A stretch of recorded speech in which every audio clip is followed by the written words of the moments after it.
ওই গয়নাগুলোর মধ্যে যদি কয়েকটা গয়না ওর জিনিসপত্রের মধ্যে ঢুকিয়ে দিতাম, তাহলে পুলিশরা এসে তল্লাশি করতে গিয়ে ও জিনিসের মধ্যে দিয়ে গয়না পেত, আর সব সন্দেহ ওর দিকে ঘুরে যেত।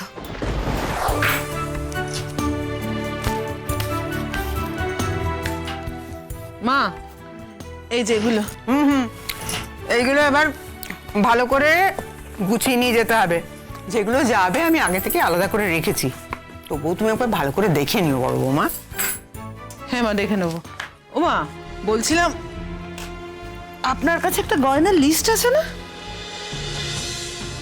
সে তো ছিল, কিন্তু সেই লিস্ট এখন কোথায় রেখেছি সে কি আর মনে আছে? কোথায় আবার রাখবেন মা? আলমারিতেই হয়তো আছে, একটু খুঁজে দেখুন না। তাহলে লকারে দেওয়ার আগে গয়নাগুলো একটু মিলিয়ে দেখে নি। আরে লিস্ট দেখে মেলানোর কি আছে? এই তো পরশু না তার আগের দিন আমি সব দেখে দেখে তুললাম। আপনি আজকাল খুব ভুলে যান মা, আপনাকে দোষ দিচ্ছি না। বয়স হলে আমাদেরও এরকম হবে হয়তো। লিস্ট যখন করা আছে তখন সেটা বের করে এগুলো মিলিয়ে নেওয়াই ভালো। আর আপনার ব্যাপারে আমি জানি মা, গয়না বের করে একে ওকে তাকে পড়তে দেন, আর সেগুলো যে ফেরত আসে না সেটাও আমরা জানি। আচ্ছা, এই বয়সে এত গয়না নিয়ে আমি কি করব বলো তো? পুঁটুলি বেঁধে সঙ্গে তো নিয়ে যেতে পারবো না। তার চেয়ে আমার বৌমারা, নাতনি নাতবুরা পড়লে আমার মনটা জুড়োয়। তাছাড়া তাদের যদি সব সেকেলে গয়না ভালো লেগে যায় তাহলে রাখলো নিজের কাছে, তাতে ক্ষতি কি? ক্ষতি মা, অনেক ক্ষতি। এই সেকেলে ভারী ভারী গয়নাগুলোর এখন কত দাম জানেন? এইগুলো এখন শুধুমাত্র গয়না নয়, সাজগোজের জিনিস নয়, এগুলো এখন পারিবারিক অ্যাসেট আমাদের। যাকে এখন এত কথা বাড়িয়ে লাভ নেই, আপনি একটু লিস্টটা খুঁজে দেখুন, আমি মিলিয়ে নিই। দাঁড়াও বাবু, বসো, দেখি নিচের ড্রটা আছে কিনা।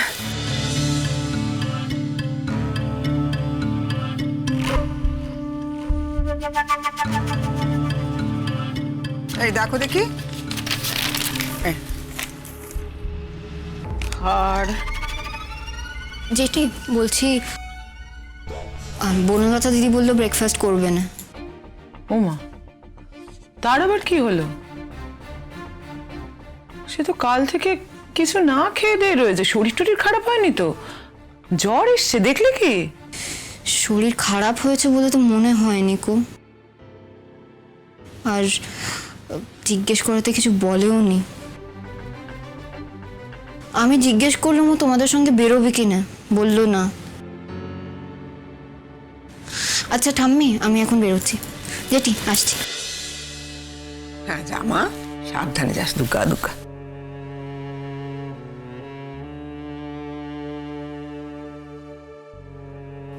কি হলো বলো তো নাত বউয়ের? কাল থেকে দেখছি কেমন গুম হয়ে রয়েছে। কৃষ্ণর সঙ্গেই হয়তো কিছু হয়েছে। ওদের সম্পর্কটা কিছুতেই দানা বাঁধছে না, কিছুতেই মিলমিশ হচ্ছে না।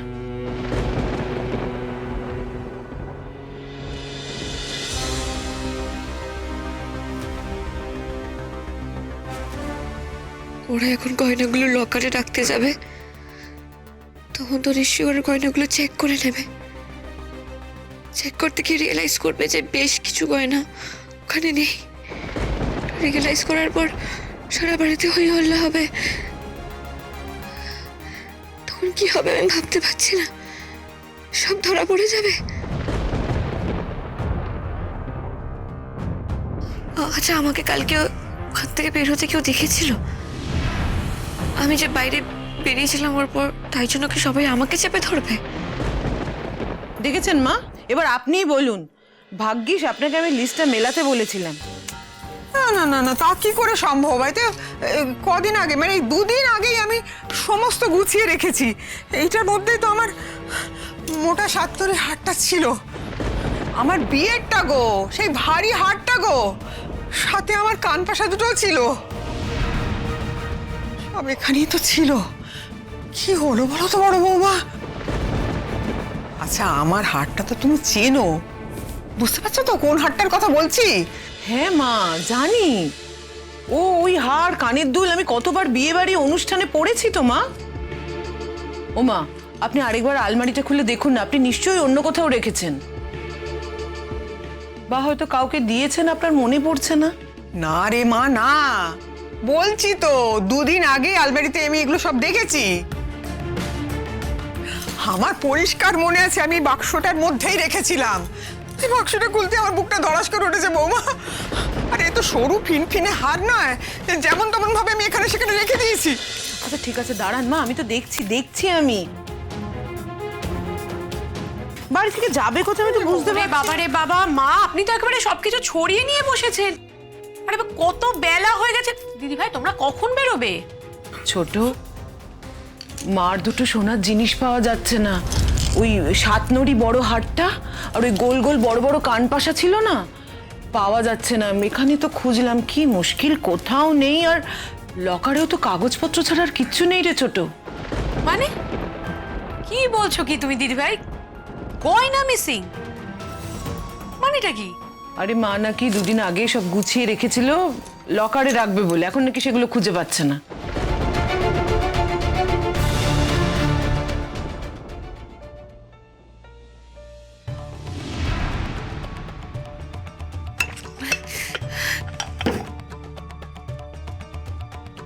না, আমাকে চেপে ধরার কি আছে?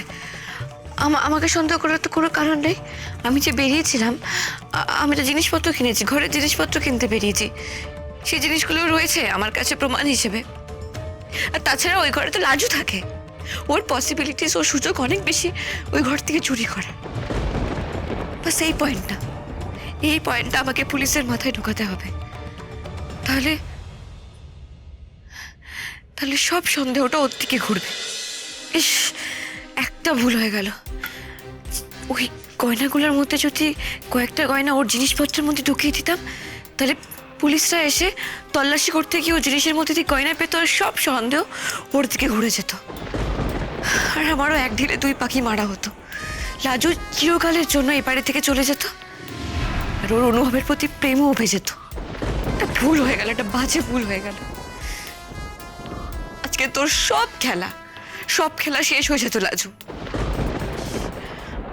আচ্ছা, একটা কাজ করা যেতে পারে। আমার কাছে ওই গয়না বিক্রি করার টাকার মধ্যে কিছু টাকা রয়েছে। ওখান থেকে 1 থোক টাকা যদি আমি লাজুর জিনিসপত্রের মধ্যে রেখে দিয়ে চলে আসি, তাহলে পুলিশ যখন তল্লাশি করবে ওখান থেকে টাকাটা পাবে। আর লাজুর কাছে তো এতগুলো টাকা থাকতে পারে না, ইটস নট পসিবল। তখন ওর উপর সন্দেহ যাবে। রাইট, আমার এটাই করা উচিত। সুযোগ বুঝে 1 থোক টাকা ওর জিনিসপত্রের মধ্যে রেখে দেবো। তাহলে বাড়ির সবাই ভাববে যে ও গয়না বিক্রি করে ওই টাকাটা পেয়েছে, কারণ এতগুলো টাকা তো ওর কাছে থাকার কথা নয়।